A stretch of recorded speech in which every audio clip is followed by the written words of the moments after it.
ये कहते हैं कि गिरना भी जरूरी है, औकात का पता चलता है। हाँ, चलता है। टीम इंडिया को पता चला था जब साउथ अफ्रीका के सामने हम एक ऑर्डिनरी टीम बनकर आए थे, कुदरत के निजाम के भरोसे पहुंच गए थे। लेकिन फिर कहते हैं ना कि ईश्वर भी साथ उसका देता है जो दिलेर होता, और आज इंडिया ने दिलेरी भी की, आज ईश्वर ने इंडिया का साथ भी दिया। पहला शुक्रिया साउथ अफ्रीका को जिसने वेस्ट इंडीज को हराकर हमें कुदरत के निजाम से बचाया, और रही सही कसर इंडिया ने पूरी कर ली जब 72 रनों से जिम्बाब्वे को इस मैच में हरा दिया। इंडिया ने 256 रन बनाए, जिम्बाब्वे 184 पर गई। बेनेट के लिए आपको बुरा लग सकता है, लेकिन आज 140 करोड़ भारतीयों को मजा आ रहा है। सरहद पार उधर टीवी टूटने, आंसू बहने की आवाज सुनाई पड़ रही है। बनता भी है, क्योंकि जब आप दूसरों के दुख में खुश होने लगते हैं तो ऊपर वाला आपको दुखी करता है, और आज यही हुआ है। इंडिया साउथ अफ्रीका से हारी थी तो बहुत शोर मच रहा था सरहद के उस पार से कि देखिए जी, आप तो बाहर होने वाले हैं और हम सेमीफाइनल खेलने वाले हैं। लेकिन निजाम जो है पलट गया, हालात पलट गए, जज्बात पलट गए, और इंडिया फिलहाल अब कुदरत के निजाम से आगे बढ़कर अपने दम पर सेमीफाइनल में जा सकती है। इंडिया ने जिम्बाब्वे को हराया। इसी के साथ ही इंडिया के सेमीफाइनल में जाने के एक कदम रास्ता और बढ़ गया, और इंडिया सेमीफाइनल से अब बहुत बहुत करीब आ गई। अब 3 सिनेरियो यहां से बचते हैं। साउथ अफ्रीका जो है वो पहले से पहुंच चुकी है, आसानी से पहुंच गई है। इंडिया के पास 2 और सिनेरियो बचते हैं। पहला सिनेरियो, इंडिया वेस्ट इंडीज को हराए, इंडिया सेमीफाइनल में पहुंच जाएगा, which is quite easiest option जो हमें लगता है। दूसरी कहानी है कि वेस्ट इंडीज इंडिया को हरा दे, वेस्ट इंडीज आसानी से पहुंच जाएगा। अगर इंडिया वेस्ट इंडीज का मैच रद्द हो जाता है तो भी वेस्ट इंडीज पहुंच जाएगा, क्योंकि साउथ अफ्रीका से बुरी हार के बावजूद उनका नेट रन रेट हमसे बेहतर है, और इस वजह से वो क्वालिफाई कर जाएगा।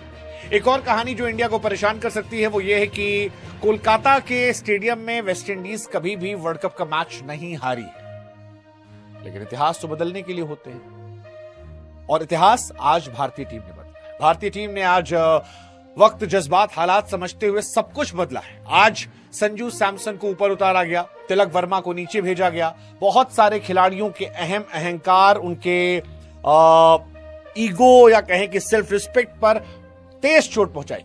वो चोट पहुंचाई गई जिसने उनके अंदर इंसान को झटका दे दिया, इतना झटका दिया, इतना झटका दिया कि बेचारे सब सकपका गए। और शुरू में तो लगा कि क्या आज भी हम नर्वस रहेंगे, लेकिन मुझे लगता है कि वो नर्वसनेस शायद खत्म तब हो गई थी जब राइट हैंड बैट्समैन ऊपर आ गया था, क्योंकि वो जो ऑफ स्पिनर का हम पर कर्ज था, उसका कर्ज संजू सैमसन ने इस मैच में उतार दिया। संजू सैमसन आज उनकी पारी शायद बहुत बड़ी नहीं रही होगी, 15 गेंद पर 24 रन, लेकिन उनका इंपैक्ट इस मैच में बहुत बड़ा था। इंपैक्ट, अभिषेक शर्मा को ऊपर खेलने का मौका मिला, अभिषेक शर्मा को समय मिला, अभिषेक शर्मा ने 1-2 फेंटे लगाए, उसके बाद अपने लिए रास्ता बनाया, और फिर वहां से उन्होंने 30 गेंदों 55 रन की पारी खेली। उन्होंने ईशान, हालांकि ईशान को थोड़ा बुरा लगता है कि ईशान किशन को 3 नंबर पर क्यों उतारा गया, बट टीम के लिए शायद जरूरी था।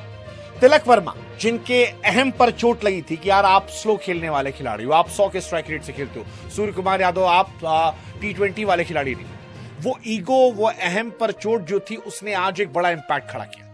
आज वही नंबर पर सूर्य कुमार यादव उतरे, लेकिन इंटेंशन अलग थी। 13 गेंदों पर 33 रन बने और पुराने सूर्या नजर आए। तिलक वर्मा, जिनको लेकर जब 5 नंबर 6 नंबर पर उतरे हो बैटिंग करने, तो लोगों ने कहा कि भाई साहब क्यों भेजा गया, दुबे जी की जगह थी, तिलक को फालतू खिला रहे हो। लेकिन तिलक ने बताया कि अगर वो बीच में वर्ल्ड नंबर 2 थे, वर्ल्ड नंबर 3 रहे, टॉप 10 में लगातार बने हुए हैं, तो कोई बड़ी वजह थी। वो जो 2 शतक उन्होंने लगाए थे उसकी बड़ी वजह थी, और आज वो वजह दिखाई पड़ी। 14 गेंदों पर 44 रन।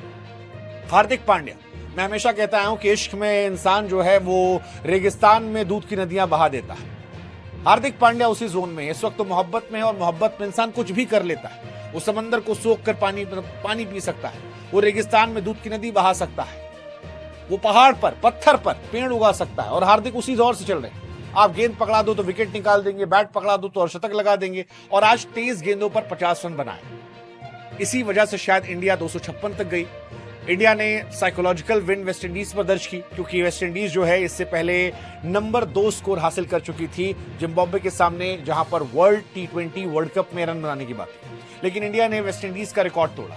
तो एक दिन में इंडिया के साथ 2 घटनाएं हुई। पहला, वेस्ट इंडीज की बैटिंग ठीक है, लेकिन बॉलिंग उनकी बुरी तरह एक्सपोज हुई। साउथ अफ्रीका ने चारों खाने चित कर दिया।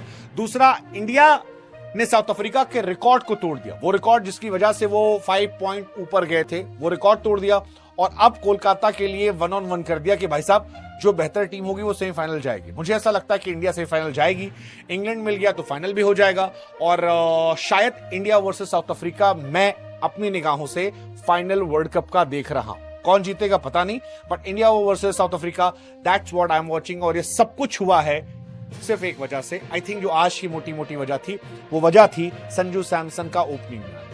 कई बार कुछ चीजें थोड़ी आगे पीछे कर दीजिए, मिसप्लेस कर दीजिए या सही जगहों पर प्लेस कर दीजिए, सही चीजों का इस्तेमाल सही समय पर कर दीजिए तो चीजें बदल जाती हैं। संजू सैमसन से वही हुआ।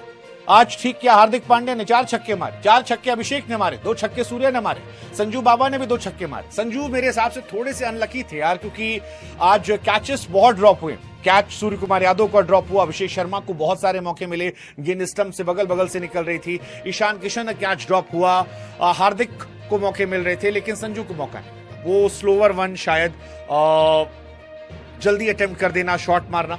बट मुझे लगता है संजू सैमसन अगला मैच खेल रहे हैं। मुझे लगता है कि ये वो टीम है जिसके साथ आप आगे जाना चाहोगे।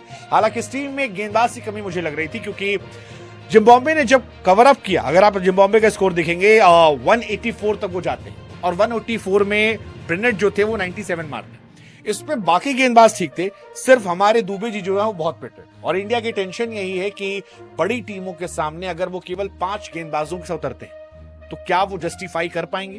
क्योंकि जसप्रीत बुमराह जो है वो कमाल है, 3 ओवर 21 रन दिए। हार्दिक जो है वो कमाल 21 रन दिए। अर्शदीप जो है वो तो लाजवाब थे, असरदार हमेशा रहते हैं। वरुण चक्रवर्ती वो भी ठीक ठाक थे, हालांकि वरुण का इंपैक्ट बीते 2 मैचेस में मुझे थोड़ा कम दिखा है, मैं उनसे ज्यादा एक्सपेक्ट करता हूं। अक्षर पटेल मैंने पहले भी कहा था कि वो हमेशा ठीक रहते हैं। मेरे लिए कंसर्न दुबे जी थे, क्योंकि अगर दुबे जी 2 ओवर में 46 ना देते तो जो ये 184 है ये शायद 150 के आसपास होता और इंडिया जो है वो 100+ रन से मैच जीतती, जो शायद साइकोलॉजिकली बहुत बड़ा इंपैक्ट होता। लेकिन शिवम दुबे को ट्राई इसलिए किया गया क्योंकि आपको अगले मैचेस में शिवम दुबे से गेंदबाजी करवानी है। क्या इसमें आप कोई छेड़खानी करेंगे? मुझे लगता नहीं शायद टीम इंडिया कोई छेड़खानी करेगी, क्योंकि छेड़खानी करनी होती तो ईशान किशन से ग्लव्स लेकर संजू सैमसन के हाथों में नहीं थमाया जाता। संजू सैमसन को ग्लव्स थमाने का मतलब यही है कि टॉप ऑर्डर में आपके पास बहुत सारे लेफ्ट हैंडर थे, वो जो ऑफ स्पिनर का नया कर्ज था उसको खत्म किया जाए और संजू सैमसन के जरिए गेंदबाजों के माइंडसेट से खेला जाए। और वो खेल आज इंडिया ने खेला, 17 छक्के हमने मारे। मैडनेस जो थी वो चिपॉक में दिखाई पड़ी।